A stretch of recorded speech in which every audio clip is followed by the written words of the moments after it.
minorités dans l'Orient arabe, c'est bien parce que la civilisation islamique n'a pas eu besoin d'homogénéiser son espace culturel pour s'affirmer en tant que culture dominante dans la région. Si ces minorités existent encore aujourd'hui, c'est qu'elles ont été à la fois préservées et tolérées. Bien entendu, bon an, mal an, selon les régimes qui sont succédés et selon les circonstances à la fois politiques, géostratégiques et économiques dans la région, mais dans l'ensemble, elles ont été préservées, ce qui n'a pas été le cas en Europe en particulier. Et en Iran. J'en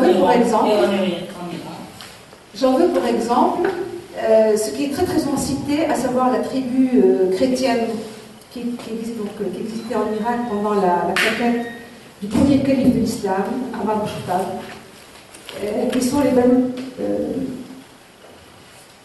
Tarlebt, tu dois le connaître, les Banu Tarlebt, très très célèbres, qui ont refusé d'abjurer leur foi, mais qui ont été des acteurs actifs pour aider la conquête du nord de la Syrie.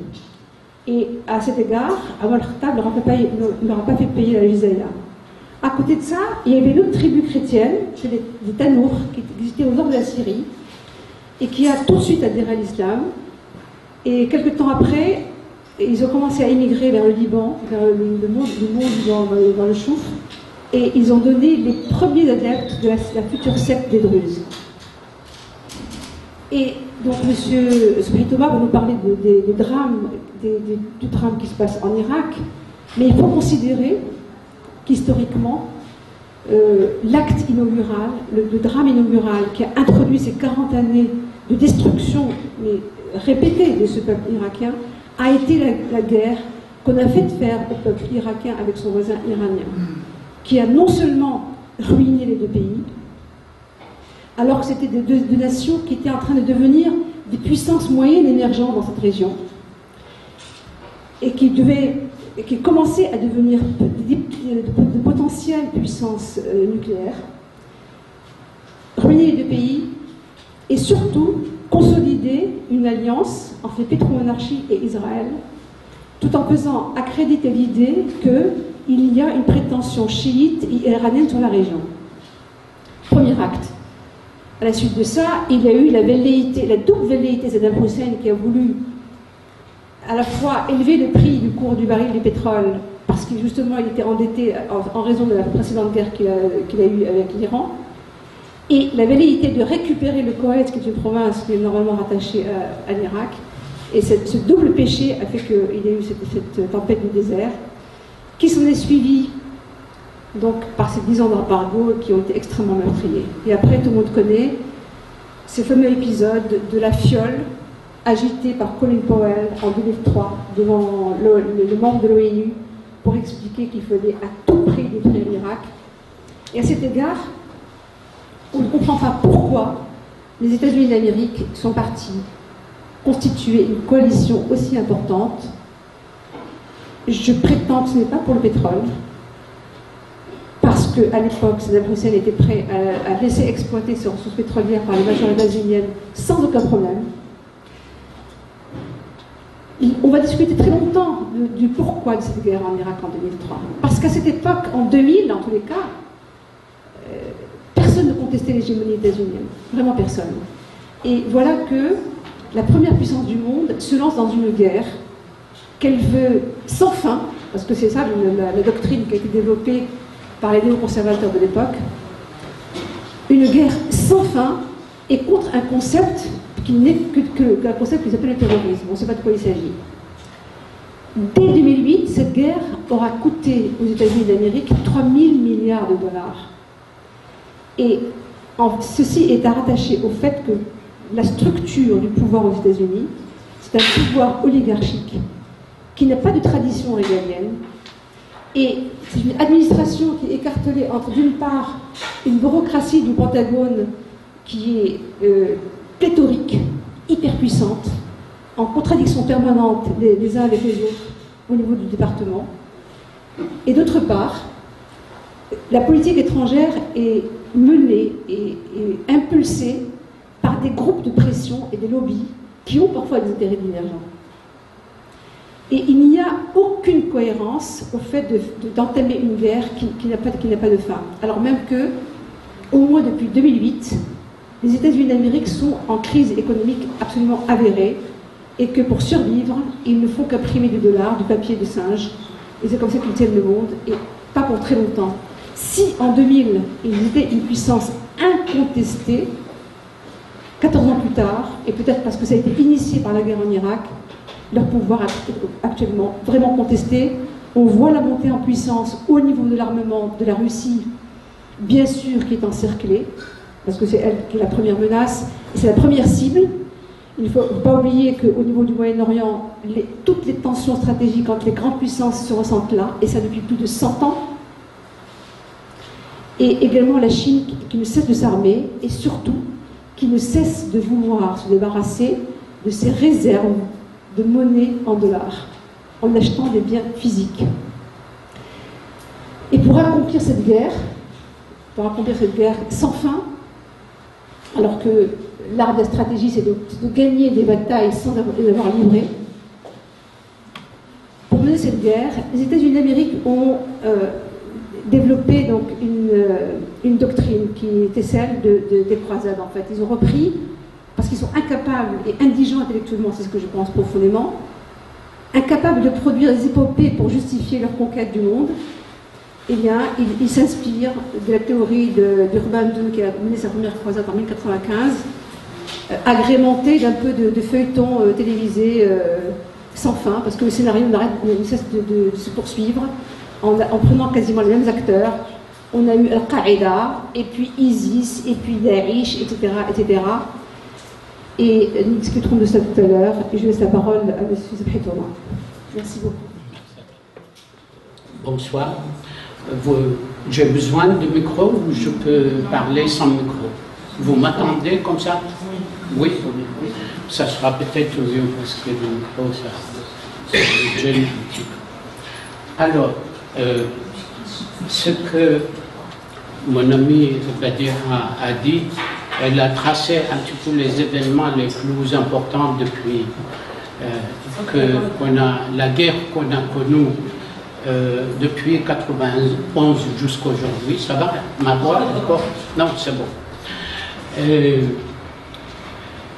La question d'aujourd'hui, l'actualité qui occupe tous les médias, c'est toujours l'Irak. Et ce, depuis 1980. Ça fait bientôt 35 ans. Le pourquoi l'Irak est toujours à l'actualité. D'abord, l'Irak, la question est qui sont les Irakiens? Mais pourquoi? Il y a bien sûr le pétrole, il y a bien sûr l'implantation géopolitique de l'Irak, mais qui sont les Irakiens? Les Irakiens, l'Irak compte aujourd'hui 33 millions d'âmes. Ils sont la synthèse d'une multitude de cultures et de civilisations.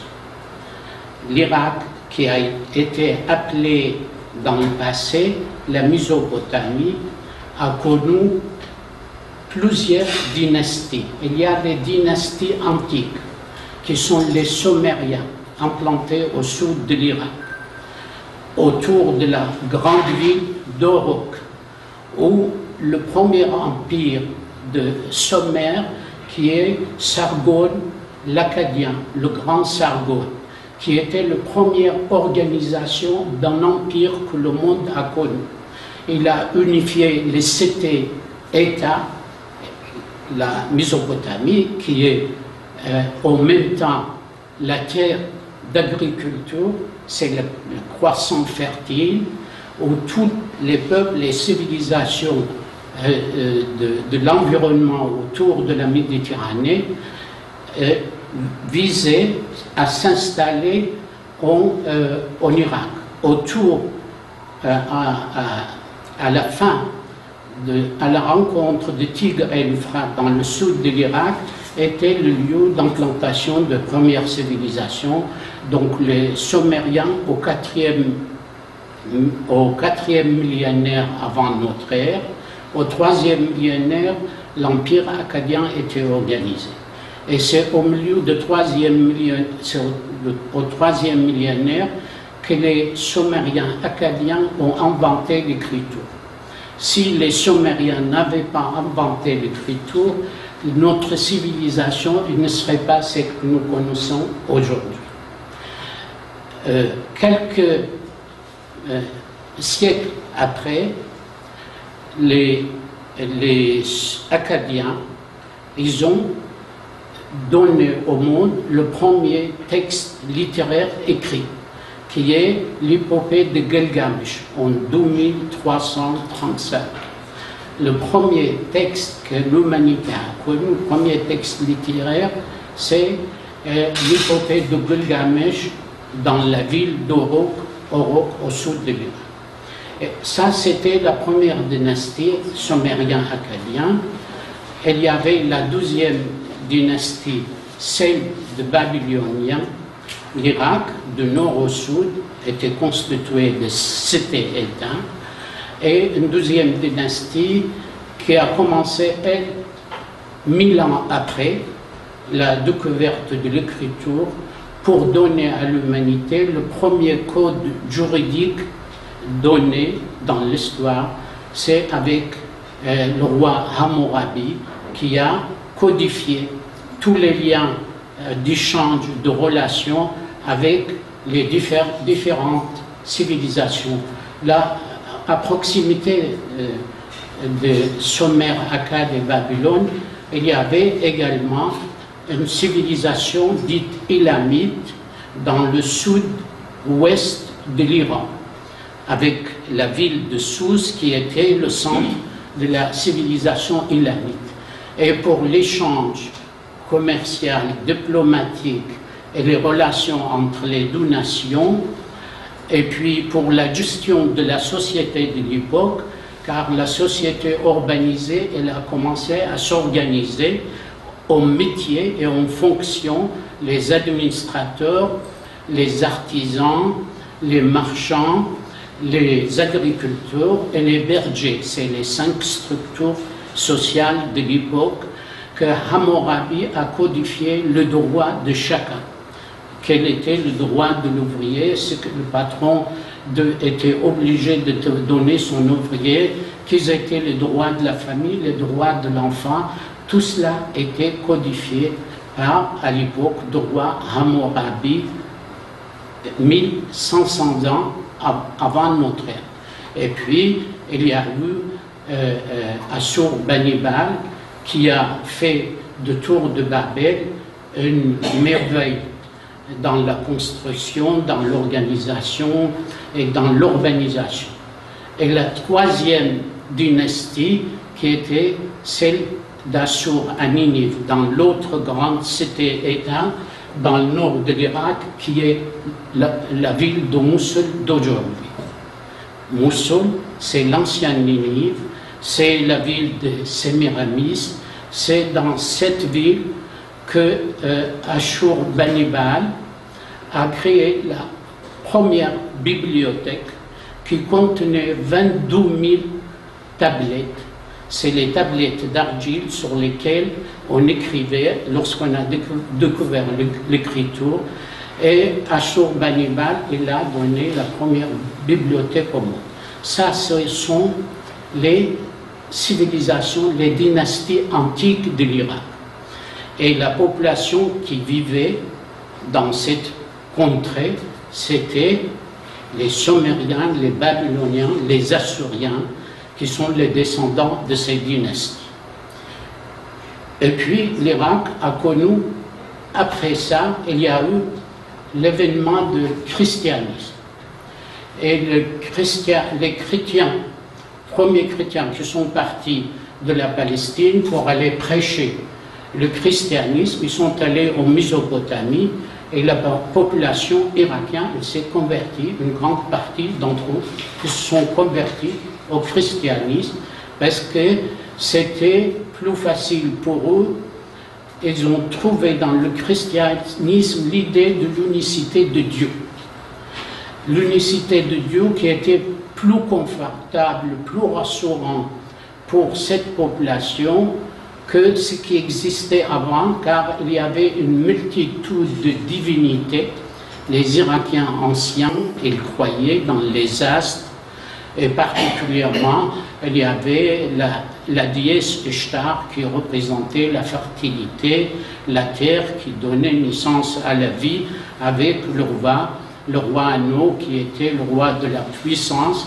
En fait, leur croyance avant, c'était l'unicité entre le ciel et la terre, et le ciel pouvait fertiliser la terre qui donnait naissance à la vie. Mais il y avait d'autres divinités, d'autres croyances. La chrétienté est venue leur prêcher un Dieu unique, et ils se sont convertis. Une grande partie d'entre eux, ils sont convertis au christianisme. Deuxième partie de l'histoire de l'Irak, c'est l'avènement de l'islam.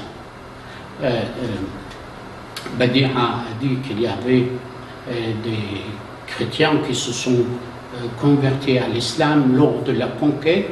En fait, lors de la conquête de l'Irak, on estimait les habitants d'Irak à peu près 7 millions de personnes. Donc la majorité, presque 60%, si on prend les estimations pour de vrai, étaient chrétiens. Mais il y avait d'autres croyances en Irak.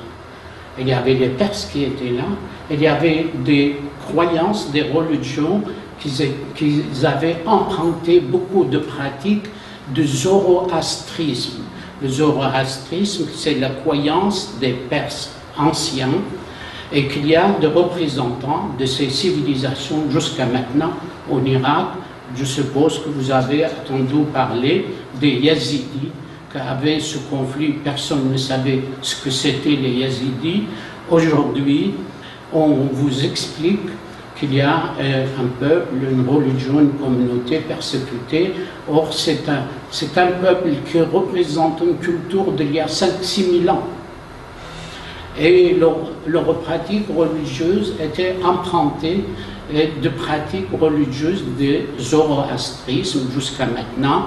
Chaque année, ils fêtent le nouvel an en allumant des fous, comme les Kurdes. Les Yazidis, c'est une variante des Kurdes. C'est un groupe des Kurdes, mais avec la croyance yazidi.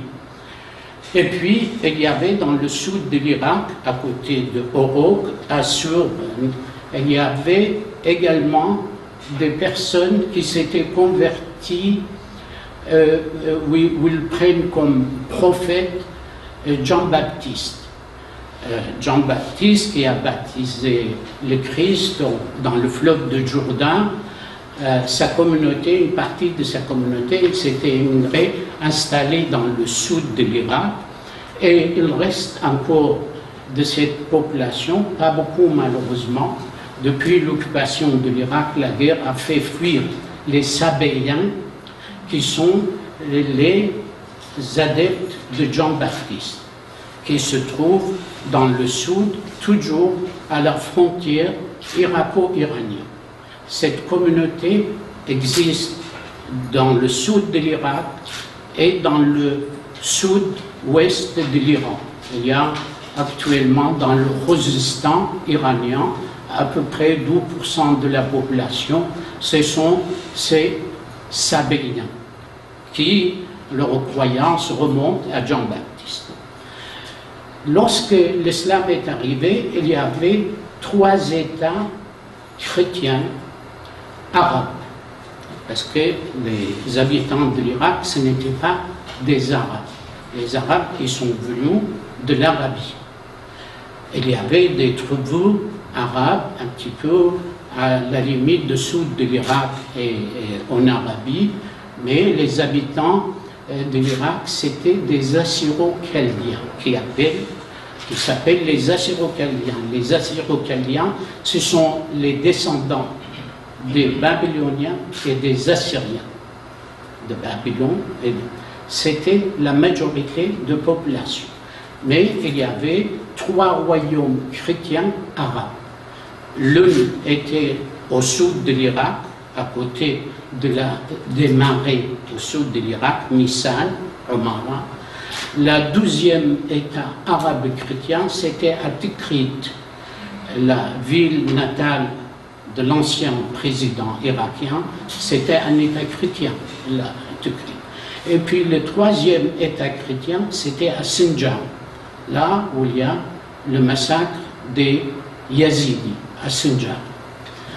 Et l'islam arrive, beaucoup d'Irakiens, ils ont accepté l'islam parce que l'islam ne contredisait pas leur croyance de l'unicité de Dieu. Premièrement. Deuxièmement, parce que les Irakiens ils ne pouvaient plus supporter la domination de Byzance, puisque l'Irak était envahi par les Parthes, les Grecs, Alexandre le Grand. Il voulait faire de Babylone sa capitale, et il est mort en Irak. Il n'a pas pu installer son occupation. Et donc, les Byzantins, qui ont les populations de l'Empire romain d'Orient, avaient imposé leur domination après la chute de Babylone, la fin de l'Empire assyrien, et la conversion de Byzance à la chrétienté au IIIe siècle de notre ère. L'empereur byzantin a décidé de faire de la chrétienté religion d'État. Et comme État chrétien, Byzance a voulu également occuper l'Irak ou conquérir l'Irak. Lorsque l'islam est arrivé, les habitants de l'Irak étaient en conflit avec les Byzantins qui leur imposaient beaucoup d'impôts, qui leur exigeaient d'eux de se convertir à leur croyance, puisque les Byzantins, et à eux, après des tendances dans la chrétienté, ce n'est pas le lieu ici d'en parler, mais l'islam s'est installé avec facilité en Irak. Il s'est installé, pas seulement il s'est installé avec la dynastie abbasside. Vous savez mieux que moi que l'histoire de l'islam a donné naissance à 2 grandes dynasties. Il y a d'autres, mais les Omeyyades qui ont installé l'État islamique à Damas comme capitale de la dynastie Omeyyade. Et ils sont partis de Damas pour faire leur conquête. Cette dynastie Omeyyade, qui représentait un petit peu l'aristocratie des tribus bédouines à l'époque, elle a duré un siècle. Le premier siècle de l'islam, c'était guidé par la dynastie Omeyyade. Et puis, la deuxième partie, c'était la dynastie abbasside, qui s'est installée, elle a transféré la capitale de Damas à Bagdad. Et la dynastie abbasside a duré 6 siècles. Et durant ces 6 siècles à Bagdad, que l'islam a connu son apogée. L'islam, comme civilisation, comme culture, elle dominait pratiquement le monde à cette époque, à l'époque de Haroun al-Rachid. Haroun al-Rachid, c'est le 5e calife de l'islam, qui est à l'origine de la création de la maison de la sagesse. La maison de la sagesse, Beit al-Hikmah, c'est la première université qui a été créée, que les autres, après l'Europe, a copié sur Dar al-Hikmah pour créer leur université. Et Dar al-Hikmah, elle était animée essentiellement par des chrétiens irakiens. Donc Haroun al-Rachid, le 5e calife, la dynastie islamique, elle s'est installée à Bagdad. Elle a nommé les chrétiens irakiens qui ne sont pas convertis à l'islam, elle les a nommés professeurs dans Dar al-Hikmah. Ils étaient les traducteurs, les médecins de la maison de calife, et ils étaient à l'origine de toutes les traductions des textes philosophiques en grec, traduit en chaldien, leur langue, et puis de chaldien traduit en arabe, et puis de l'arabe, ils ont été transmis en Europe. Donc les chrétiens, comme les yazidis, c'est les habitants d'origine, les autochtones de ce pays. Dans les autres pays arabes, on ne connaît pas cette diversité, particulièrement au Maghreb. Il n'y avait pas des communautés chrétiennes aussi importantes, mais là, c'était les autochtones. Et l'époque de Abbasside a duré jusqu'à 1250 de notre ère. En 1250, l'Irak était envahi par les Mongols. Les tribus de Mongols de l'Asie centrale visaient également à avoir Bagdad comme capitale avec Holako. Ils sont arrivés à Bagdad, ils ont vaincu la dynastie abbasside et ils ont massacré toute la famille de la dynastie abbasside jusqu'au dernier enfant. Ils les ont tous massacrés, ils ont brûlé Bagdad. Les relations historiques, les historiens nous relatent qu'avec Holako, l'eau de Tigre est devenue noire, puisque tous les livres, toutes les bibliothèques ont été jetées dans l'eau et la capitale de l'Irak était pratiquement rasée. L'Irak a connu une période longue de décadence et puis il est apparu une troisième dynastie qui sont les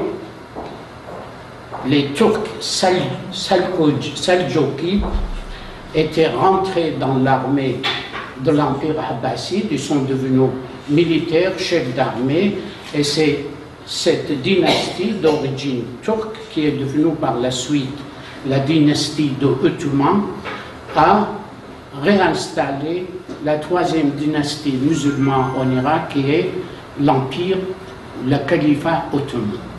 Et le califat ottoman qui a géré les affaires du monde musulman jusqu'à la Première Guerre mondiale en 1914.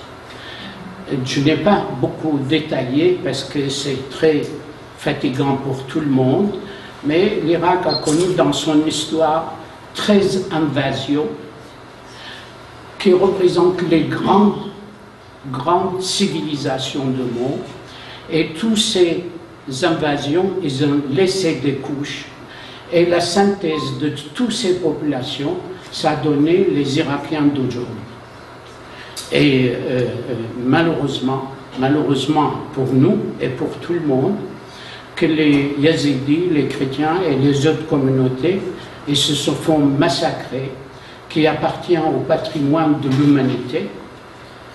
Ils se font massacrer par des prétendus fanatiques religieux qui ne se prennent plus musulmans que Haroun al-Rachid.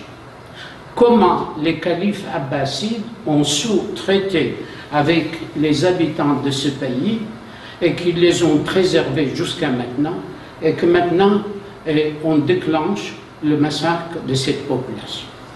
Alors, comment on peut expliquer ça? Comment les Irakiens ils sont devenus aussi sanguinaires, aussi méchants, aussi anti-culture, anti-civilisation? Si on prend, on ne va pas remonter très loin, on prend un petit peu la période récente de l'histoire de l'Irak. La période récente, l'Irak a connu une guerre qui a duré 8 ans avec l'Iran voisin, de 1980 jusqu'à 1988, qui a duré la première guerre. Et puis, à la fin de la première guerre de Golfe, l'Irak a connu une deuxième guerre avec l'affaire de Koweït, qui a duré de 1990 jusqu'à, en réalité, sans cesse, jusqu'à 2003. Ça fait 30 années de guerre qui subissent les Irakiens. Et les personnes, quelle que soit leur appartenance ethnique ou culturelle, qui sont soumises à des conditions de violence permanentes, et dans la psychologie des générations élevées dans ce climat de violence, la violence est un élément qui est intégré dans leur pratique, surtout lorsqu'ils sont victimes et qu'ils subissent la violence en permanence. La guerre avec l'Iran, 90 jusqu'à 2003, c'était l'embargo, mais l'embargo n'était pas seulement privé des Irakiens de nourriture et de soins. Ils étaient privés de scolarisation. L'Irak, qui avait connu, qui était parmi les pays du Sud, parmi les pays émergents, le premier qui avait enrayé l'analphabétisme en Irak. En 1976, l'UNESCO a décerné une médaille à l'Irak parce qu'il ne restait plus d'analphabètes dans ce pays, qu'il a connu un développement scolaire, un développement sanitaire et un développement d'organisation et d'urbanisation. Tout cela était rasé. 91, la coalition, elle a rasé l'Irak. La guerre de 91 contre l'Irak et celle de 2003, elle ressemble dans la mémoire des Irakiens aux invasions de Mongols au Laos.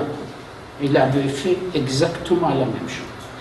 Donc, la personne, le citoyen irakien, la personne, il est soumis à des conditions de violence insupportables.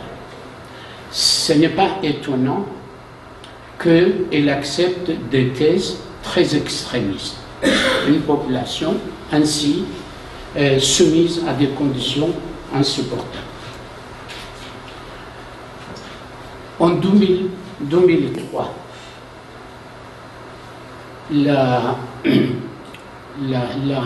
l'invasion et la destruction de l'Irak ne se limitait pas à la destruction des infrastructures. Tout le pays était détruit pendant un mois de bombardement avec une coalition qui avait réuni 35 nations et de loin les nations les plus riches et les plus compétentes technologiquement.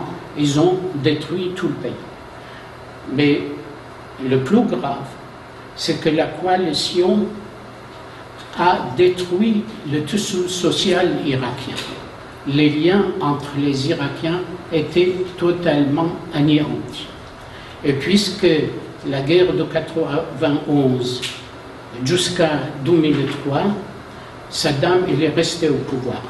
Ils ne l'ont pas renversé. Par contre, les États-Unis et leurs alliés, ils ont travaillé les immigrés irakiens en exil. Il y avait de fortes communautés d'exilés aux États-Unis, en Grande-Bretagne et dans d'autres pays européens. Et ils ont travaillé avec eux pour les préparer comme futurs dirigeants de l'Irak.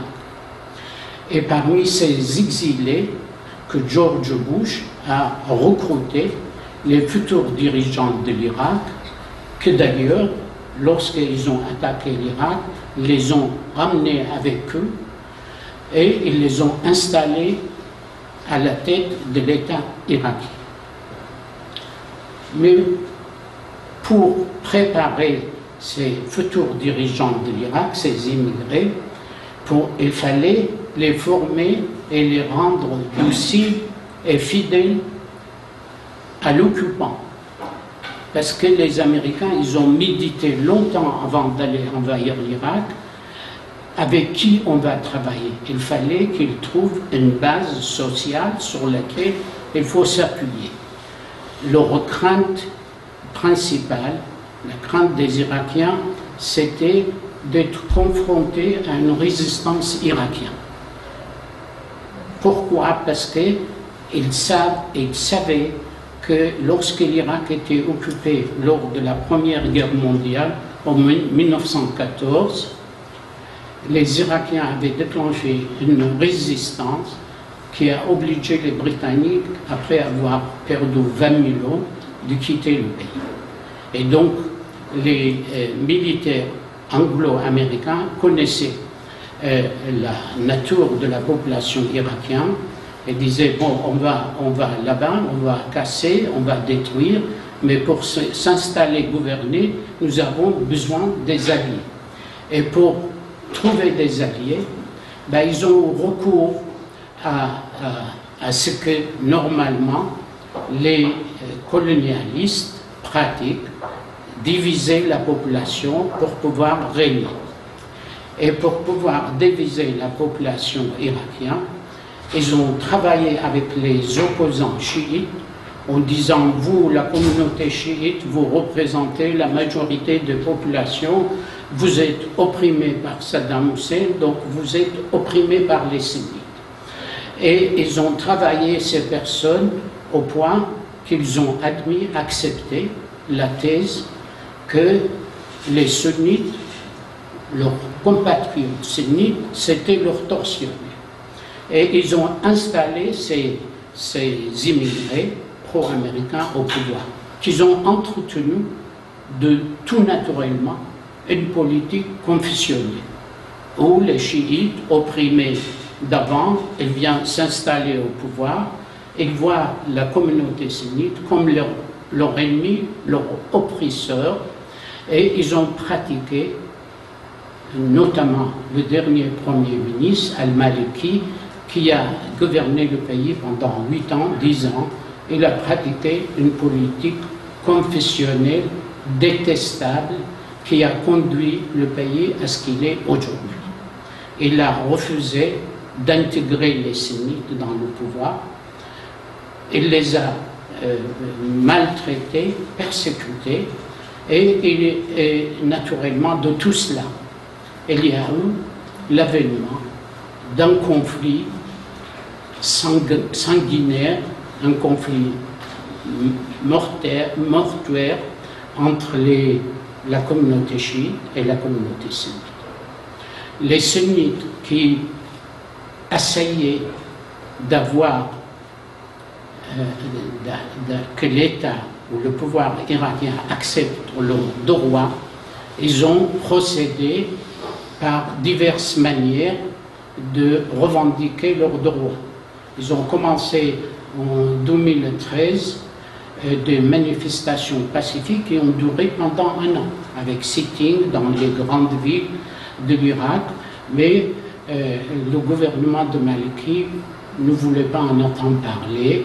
Il a détaché l'armée pour aller les opprimer, pour les obliger, pour casser leur mouvement revendicatif par la force.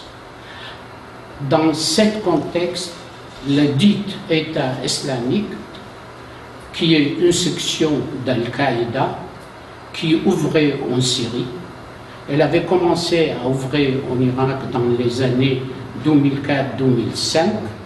Il y a eu une section d'Al-Qaïda en Irak, mais la population irakienne, elle s'est mobilisée et elle a chassé Al-Qaïda de l'Irak.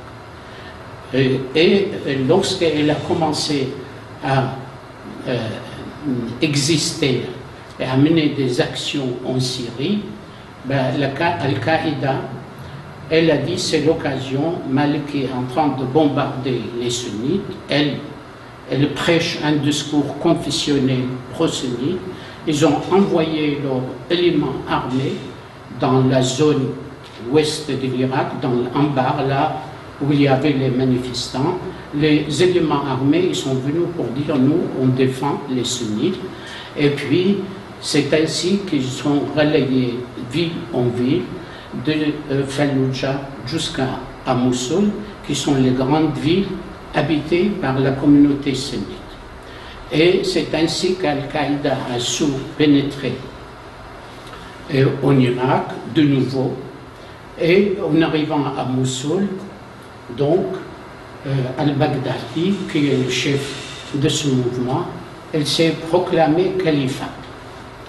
qui envoie un message à la population dans la région, mais également à la population musulmane en dehors de la région, pour dire ça y est, c'est l'aube d'un nouveau califat qui va libérer et unifier toutes les nations de l'islam, parce que les courants idéologiques qui inspirent Al-Qaïda n'ont jamais accepté l'idée de fin de califat en 1914. Lorsque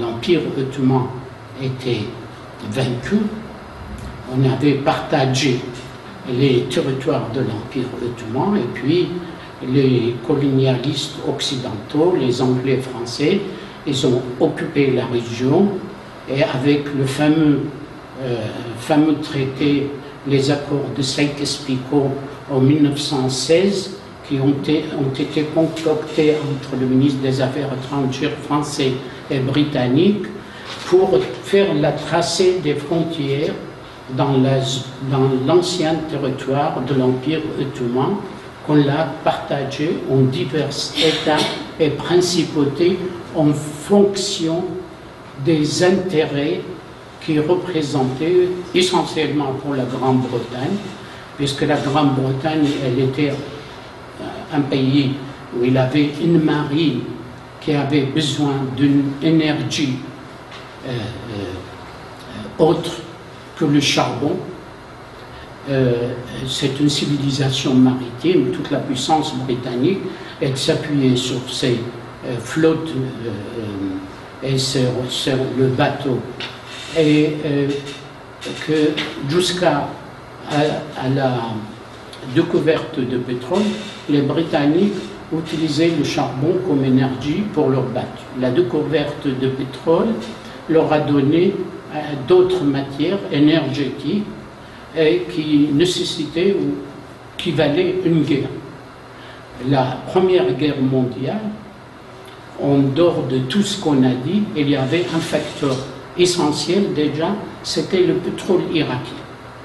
Le pétrole irakien qui était découvert par un Arménien irakien et qu'il s'était rendu chez le calife la Grande Porte à Istanbul pour lui dire « j'ai découvert le pétrole en Irak » et que la Turquie à l'époque avait d'excellentes relations avec les Allemands. Les Turcs et les Allemands, ils sont arrivés à se mettre d'accord pour pouvoir, essentiellement les Allemands, ils voulaient exploiter le pétrole en utilisant le chemin de fer de Berlin-Bagdad. Ils voulaient construire un chemin de fer qui les amène jusqu'à Bagdad. Et en vertu de cet accord, les Allemands avaient obtenu que tout ce chemin de 20-40 km sera donné comme concession aux Allemands, et les Allemands, ils voulaient exploiter le pétrole. Les Anglais, lorsqu'ils ont appris ce qu'il y avait comme richesse dans la région et la nécessité pour leur armée et leurs bateaux, ils ont fait participer à la coalition. Entre autres, la motivation c'était celle-là, et ils ont occupé l'Irak. Donc, en 1916, il y avait cet accord de Sykes-Picot. En 1918, c'était la fin de la Première Guerre mondiale. Ils ont procédé à découper la région. Ils ont fait de l'Irak. À côté de l'Irak, il y a 5 ou 6 principautés dans le Golfe, tous les Émirats, Miraj qui n'existaient pas à l'époque, et puis découper la frontière jordanien, syro-palestinien, tout cela. Et donc, l'idéologie califale qui n'a jamais accepté l'idée de la fin de califat, et le découpage territorial. Donc, Al-Qaïda à utiliser ces arguments pour pouvoir mobiliser les Arabes musulmans dans leur rang en disant il faut ramener les choses comme avant. Et Al-Qaïda a utilisé à Mossoul avec le califat al-Baghdadi qui s'est fait entroniser comme calife, et il demande à tous les musulmans à travers le monde de lui faire allégeance, sinon ils seront considérés comme des mécréants. Et ce qui a donné ou motivé une nouvelle coalition et une nouvelle guerre qui commence. Là, ils sont à peu près 30 États qui se sont coalisés, mais ils comptent encore recruter beaucoup d'autres nations. Et ils ont commencé le bombardement, ça fait bientôt un mois sur l'État islamique du côté de Mossoul. Et là, probablement la semaine prochaine, il y aura une conférence de 20 chefs d'État-major des nations occidentales, pas seulement occidentales, mais arabes également, car ils ont intégré l'Arabie saoudite, le Qatar et la Turquie. Je suppose que vous avez regardé les infos aujourd'hui. On en a parlé beaucoup de la présence du ministre des Affaires étrangères turc qui était avec Laurent Fabius, qui vient négocier avant de s'impliquer concrètement. Les Turcs, ils feront donnant-donnant. Qu'est-ce que vous nous donnez si on intervient? Puisqu'ils ont besoin d'intervenir sur le terrain. Et la conférence de la semaine prochaine des chefs d'État-major, sûrement elle va aboutir à la formation de coalitions de troupes terrestres pour aller pour déloger les troupes califales. On ne sait pas où ils sont. Donc, ce qui se passe aujourd'hui, il y aura des conséquences. Enfin, ça a été plus ou moins un petit peu réfléchi dès la première attaque sur l'Irak, lorsque on a décidé d'aller occuper et de casser l'Irak. On avait annoncé qu'on allait façonner l'Orient, le Moyen-Orient, pour faire un nouveau Moyen-Orient, un grand Moyen-Orient nouveau. Mais ce grand Moyen-Orient nouveau, il va être découpé en mini-États. D'ores et déjà, pour préparer la suite de la guerre qu'on va connaître, ils ont la première décision du nouveau gouvernement irakien mis en place par le soin des États-Unis et des autres puissances. Il a décidé, il va faire voter une loi permettant à chaque gouvernorat irakien d'avoir son propre armée. Ça veut dire en Irak, l'Irak administrativement il est divisé en 18 gouvernorats, 18 régions. Chaque région elle aura sa propre armée. Et une fois qu'on a achevé ça, parce que nous ne laisserons jamais, plus jamais, l'Irak redevenir un État puissant avec une armée. Et donc, ça sera la solution d'avenir. Et on va leur dire, vous allez maintenant fédérer entre vous pour faire une fédération, une confédération. Ils vont, suite à la prochaine guerre, on va leur proposer cela. C'est bon?